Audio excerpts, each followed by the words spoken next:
Moving on to the laboratory testing of macrolides, there are a few things we need to consider. Firstly, remember macrolides are highly acid labile, and we perform susceptibility testing of numerous target organisms, such as Streptococcus pneumoniae, Haemophilus influenzae, in a CO2 enriched atmosphere. There's therefore an increase in the CO2 dissolved in the testing medium's carbonic acid, thereby lowering the pH and inhibiting the activity of macrolides.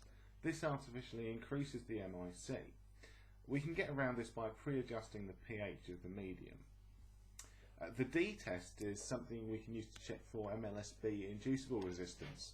This can become constitutively expressed in vitro when labile but non-inducing antibiotics are given.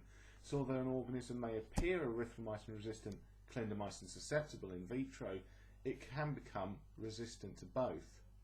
By placing clindamycin next to the erythromycin disc, we can see the induction of the MLSB phenotype, resulting in a D-shaped erythromycin zone.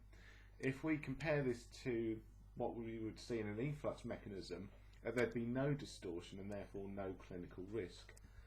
This is a really nice example of interpretative reading, where we analyse a resistance phenotype to infer the underlying resistance mechanisms.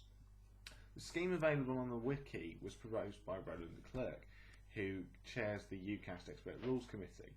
Try using it out yourself. Try work out some resistance mechanisms next time you're doing a susceptibility test. Bear in mind that there are limitations to this.